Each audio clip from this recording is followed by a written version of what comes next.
কি বলছেন? একদম আমি জিত করেই বলছি, তার আহেরি ঘুম পাড়ানোই পারাবো। তার মা মারা গেছে, সেটা আপন হোক আর পর হোক। হ্যাঁ, মা মারা গেছে, যখন মারা গেছে 2000 সালে, সে কিন্তু মায়ের যেটা আপন মা, আপন মার জানাজায় কিন্তু যায় নাই। মানে এবং ওনার বোন কি, অঞ্জনা রহমানের বোন কি শুরু থেকে পিজি হাসপাতাল, ইউনাইটেড হাসপাতাল এইগুলোতে উনি ছিল না? উনি আমি ইউনাইটেড এর কথা বলতে পারবো না, কিন্তু পিজিতে আমি পাই নাই। এবং মৃত্যুর পরে উনি আসে নাই? মানে দাফনেও পাইনি। কিন্তু দুঃখজনক বিষয় হচ্ছে, সকাল 9টার পরে 9:30টার দিকে যখন মনি আসতেছিল না, বা ওর ড্রাইভার আসতেছিল না, হ্যাঁ, কারণ ওনার পালিত মেয়ের জামাই তো সে তো কবরস্থান, এটা আমি অবগত আছি। তখন আমি কি করলাম, মনির ফোনে কল দিলাম, মনির ফোন অফ। তারপর ড্রাইভারকে আমি কল দিলাম, তোমরা কোথায়, কয়টা বাজে, এখনো হাসপাতালে আসতেছ না? তখন কিন্তু আমি একা হাসপাতালে, আর 2-4 জন গণমাধ্যম কর্মী। তখন আমাকে বলছো, এর মধ্যে হচ্ছে আমাদের শিল্পী সমিতির, আমরা যেহেতু বিল টিল ক্লিয়ার করব সমিতির পক্ষ থেকে, মিশা ভাই আমাদের যে সমিতির যারা 2জন পিয়ন আছে তাদেরকে টাকা টোকা দিয়ে পাঠিয়ে দিচ্ছে, যে যায়া তোমরা সব আইসিইউর বিল টিল যা আছে এভরিথিং, হ্যাঁ, তোমরা এগুলো পরিশোধ করো। এটা পিজি হ্যাঁ, হাসপাতালের? হ্যাঁ, পিজি হাসপাতালের। তো সেখানে যখন এটা করলো, তখন আমি মনির ড্রাইভারকে ফোন দিলাম, দেওয়ার পরে বলতেছে আমরা তো বাসায়। তোমরা বাসায় কি করে, এখন কয়টা বাজে? হ্যাঁ, বলতেছে ভাই, ভাইয়া তো ঘুমাচ্ছে। পরে আমি একটু জেদ করি, বলছে তারে কিন্তু আইডি ঘুম পাড়াবো। হ্যাঁ, কি বলছেন? একদম আমি জিদ করেই বলছে, তার আহেরি ঘুম পাড়ানোই পারাবো। তার মা মারা গেছে, সেটা আপন হোক আর পর হোক। সে বাসায় ঘুমায় কিভাবে সকাল 9টা? তার তো লাশ রেখে তো বাসায় যাওয়ার কথা না। যে কোনো, আমরা তো পাড়ার প্রতিবেশী গেলেও তো লাশ পাহারা দিই সারা রাত। তারপরে তার সাথে রাতে যাওয়ার সময় দেখেন মনি নাকি ভয় পাবে, ড্রাইভারও নিয়ে গেছে, সাথে একটা ছেলেকে নিয়ে গেছে, যেটাকে আমরা সোশ্যাল মিডিয়ায় দেখি, ফেসবুকে দেখি, যাকে কি জুনিয়র শাকিব খান বলা হয়। একটা ছেলে আছে না, হ্যাঁ, এই ওরে কোথায় পেল? ছেলেটাকেও মনির সাথে হ্যাঁ, এই ছেলেটাকেও সাথে করে নিয়ে গেছে। তো যখন হসপিটালে আসলো, আসার পরে আমি খুব রাগারাগি করলাম, ওই ছেলেরে বললাম যে তুমি যদি ওনাকে পছন্দ করে থাকো, তুমি থাকতে হসপিটালে। মানে আমার একটা সহকর্মী দরকার ছিল, কারণ একা তো। তখন বলতেছে যে ভাইয়া কিভাবে থাকবো, আমি রাতে আইসা পড়তে চেয়েছিলাম ড্রাইভার সহ। মনি ভাই বলতেছে যে না, সকালে। আর সকালে যাতে মনিকে ডাক না দেওয়া হয়, এটাও নাকি মনি বলছে। এটা এটা ওই দুঃখজনক। সাকিব ছেলেটা বলতেছে? হ্যাঁ, যে বলছে, ভাইয়া বলছে সকালবেলা যেন, ভোরে যেন মনিকে ডাকা না হয়, মানে সে আরো ঘুমাবে এরকম। তারপর তো সেখানে আসলো। আসার পর যে বিষয়টা হচ্ছে যে এখন দেখেন, যখনই আমরা কোনো আইনি পদক্ষেপে যাব, সেখানে কিন্তু সঠিক পেপারস এগুলো কিন্তু লাগবে। কারণ আজকে একটা জিনিস হচ্ছে কি, যে অঞ্জনা আপার জন্য সবচেয়ে ব্যাড লাগ হচ্ছে, দেখেন আজকে আপনি আমি, আমরা যারা আছি, আমরা কিন্তু জন্মসূত্রে মুসলমান। দ্বিতীয়ত হচ্ছে, আমি আমার পরিবার, আমার স্ত্রী, আমার মা, আমার বোন, আমরা সবাই মিলে থাকি। অর্থাৎ আমার কিছু হলে, ধরেন আমার পরিবার কিন্তু দায়িত্ব নিবে, বা আমার উপর কোনো কিছু আসলেও সেটাও কিন্তু পরিবারের দেখার একটা অবস্থা থাকে। কিন্তু অঞ্জনা আপার বিষয়টা হচ্ছে এরকম যে, ধরেন উনার বোন যদি না আসে, যে উনার বোন কিন্তু 4 দিনের দিন মিলাদের দিন আসে, এবং তাও আমরা ইনভাইট করছি। মানে এবং ওনার বোন কি, অঞ্জনা রহমানের বোন কি শুরু থেকে পিজি হাসপাতাল, ইউনাইটেড হাসপাতাল এইগুলোতে উনি ছিল না? উনি আমি ইউনাইটেড এর কথা বলতে পারবো না, কিন্তু পিজিতে আমি পাই নাই। এবং মৃত্যুর পরে উনি আসে নাই? মানে দাফনেও পাইনি। দাফনেও আসে নাই? না, কিন্তু ওনার 3 দিন সঙ্গে, পরে আসছে? হ্যাঁ, ওনার সঙ্গে আমাদের প্রেসিডেন্ট মহোদয় বা সমিতির পক্ষ থেকে বিভিন্ন সিদ্ধান্তের সময় আমরা যোগাযোগ করছি। আমরা ধরেই নিয়েছি, যেহেতু উনি হিন্দু ধর্মাবলম্বী, বোন মুসলমান হয়েছে, একটা হয়তো একটু দূরত্ব থাকছে।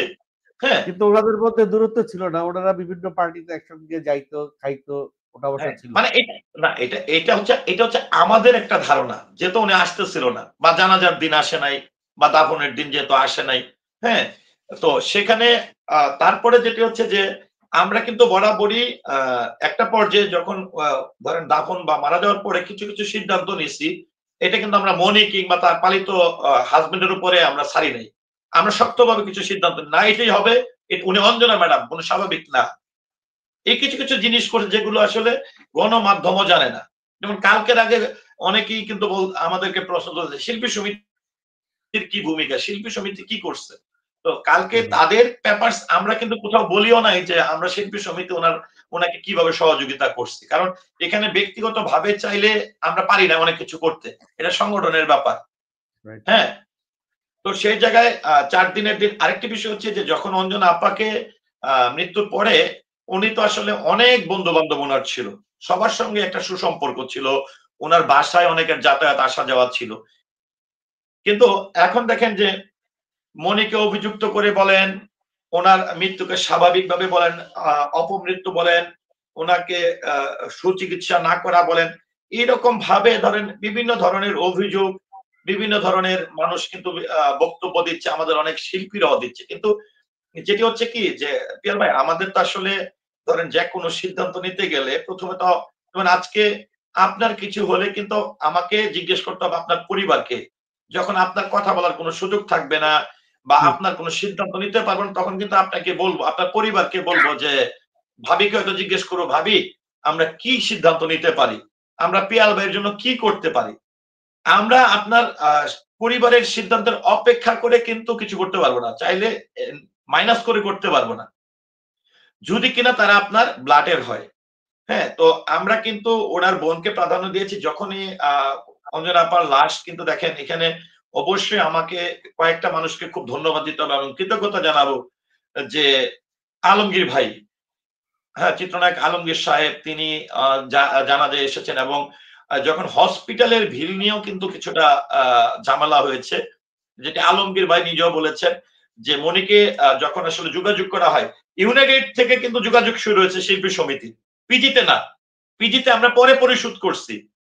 কিন্তু এখানে মনি প্রথমে তার কিছু কথার মধ্যে অসঙ্গতি পাওয়া গেছে যে মনি 8 লক্ষ টাকার বিল হয়েছে বলছে আলমগীর ভাই। তো আলমগীর সাহেবের মতন একজন গুণী, এত বড় একজন মানুষ, পিজি না, বাংলাদেশের কোন হাসপাতালে ফোন দিলে কর্তৃপক্ষ সঠিক তথ্যটা দিবে না? আলমগীর ভাইকে 8 লক্ষ টাকার কথা বলছে, আলমগীর ভাই খোঁজ নিয়ে দেখে 5,27,000 টাকা। হ্যাঁ, তারপর যখন আলমগীর ভাই টাকাটা এবং নিজ হাতে সব বিল পরিশোধ করার কথা বলছে এবং আলমগীর ভাইয়ের সঙ্গে আমরা শিল্পী সমিতি কিন্তু যোগাযোগ করছে, আমাদের সম্মানিত সভাপতি বিশ্বাস সওদাগর সাহেব কিন্তু অলওয়েজ সমন্বয় করছে আরো বিভিন্ন জায়গা থেকে কিভাবে সহযোগিতা করা যায়। কিন্তু একটা পর্যায়ে দেখা গেছে যে এমনও কিছু কিছু জিনিস আমাদের মধ্যে আসছে যে আলমগীর ভাই, হ্যাঁ, না না, এটা আমি যেটা বলতেছি কি হয়েছে পরে, তারপরে আলমগীর ভাই মানে যেটা আলমগীর ভাইয়ের বক্তব্য যে 5 লাখ 4 লাখ লাগুক, আমার পুরোপুরি প্রিপারেশন ছিল। কিন্তু মনি আলমগীর ভাইকে যখন মানে মনি চাইছিল যে মনিকে টাকাটা যেন ক্যাশ দেওয়া হয়, কিন্তু আলমগীর ভাই তো ক্যাশ দিবে না, তার মানে 5 লাখের জায়গায় 8 লাখ লাগুক। আলমগীর ভাইয়ের কথা হচ্ছে আমি তাকে ইয়া করে নিয়ে আসবো। যখন আপনাকে কেউ বলবে, আপনি বলতেছেন যে আমি সনি আপনাকে দেখতে আসতেছি, আমি যদি বলি দেখতে আসার দরকার নাই, বিকাশ করে পাঠায় দেন, তখন কিন্তু আপনার ভেতরে একটা কিন্তু শব্দ ঢুকবে। হ্যাঁ, এই বিষয়গুলো লুকোচুরি বা খেলামেলা কিন্তু হয়েছে এক। আর দ্বিতীয়ত হচ্ছে ওনার মেয়ের জামাইয়ের যে বিষয়টা আছে, হ্যাঁ, মেয়ের জামাইয়ের বিষয়টা যেটা রয়েছে, এটা কিন্তু মনিও স্বীকার, মনি মেয়ের জামাইকেও কিন্তু অনেকদিন পরে বলছে সে অসুস্থ। মেয়ের জামাই থাকে হচ্ছে বনশ্রীতে, আর মনির এরা থাকতো হচ্ছে ইয়েতে নিকেতনে।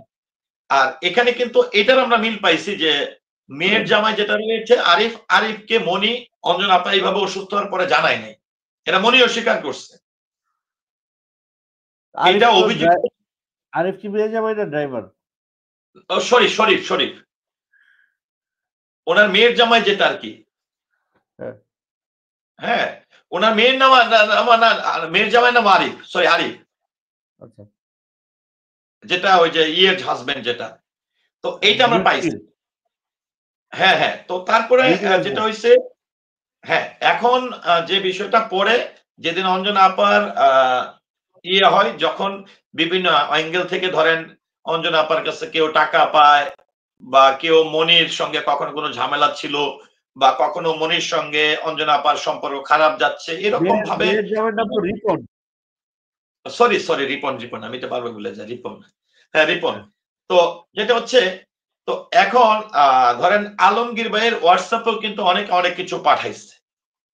হ্যাঁ, ধরেন অঞ্জনা আপার বাসায় আসা যাওয়ার ক্ষেত্রে কেউ যদি কোনো কিছু দেখে থাকে এগুলো বলছে, কিন্তু এর পরিপ্রেক্ষিতে আলমগীর ভাই যেদিন আমরা অঞ্জনা আপার প্রথম জানাজাটা তো এফডিসিতে করছি, তারপরে চ্যানেল আয়া নিয়ে গেছে, কিন্তু আলমগীর ভাই, আমাদের উজ্জ্বল সাহেব, ইলিয়াস কাঞ্চন সাহেব সহ আমাদের অনেক প্রযোজক পরিচালক সবাই মিলে কিন্তু তারা এটা নিয়ে মিটিং বসছিল প্রযোজক সমিতিতে, এবং সেখানে কিন্তু মনিকে একদমই ফোর্স করা হয়েছে, এবং কিভাবে অঞ্জনা আপার ছেলে হয়েছে, তার ভোটার আইডি কার্ড কি, তার দেশের বাড়ি কি, কোথায় কি, হ্যাঁ, এবং আলমগীর ভাই পাই টু পাই সব ধরছে যে তোমার বাবার নামে এমক না।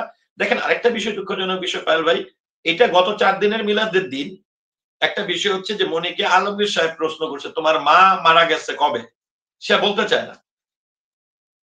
হ্যাঁ, মা মারা গেছে, যখন মারা গেছে 2000 সালে, সে কিন্তু মায়ের যেটা আপন মার জানাজায় কিন্তু যায় নাই, যায় নাই, এবং ওর মা মৃত্যুর আগেও কয়েকবার তাকে দেখতে চাইছে, সে যায় নাই। এবং সে বলতেছে যে অঞ্জনা আপা তাকে দেয়নি। তাহলে আপনি কতটা জঘন্য মানুষ।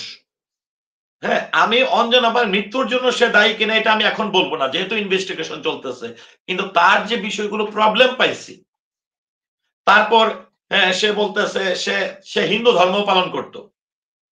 বডি হ্যাঁ, সে এটাও কিন্তু শিল্পী সমিতিতে আলমগীর সাহেব সহ মিশা ভাই, আমরা এবং একজন পুলিশ ইন্সপেক্টর, আমাদেরই গত যতদিন আমরা এই যে তদন্তের কাজ করছি, আমরা কিন্তু পুলিশ কর্মকর্তা একজন রেখে করতেছি, উনি প্রতিবেদন তৈরি করতেছে, কিন্তু প্রতিবেদন কিন্তু আমরা তৈরি করছি না।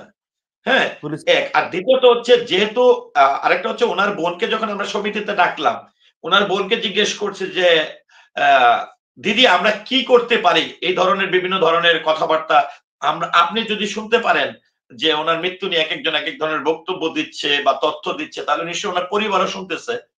সেক্ষেত্রে দিদি কিন্তু একবারও মিটিং এ বলেনি যে আমার বোনের এই মৃত্যুর সঠিক তদন্ত চাই, বলেনি বিচার চাই।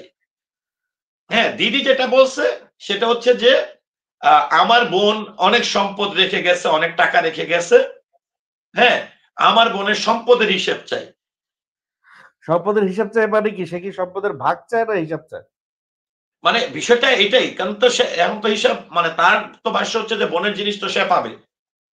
আচ্ছা, যেহেতু এখন ভাই পরিবার যেহেতু এটা চাইছে, এখন আমরা তো ওভারটেক করতে পারি না।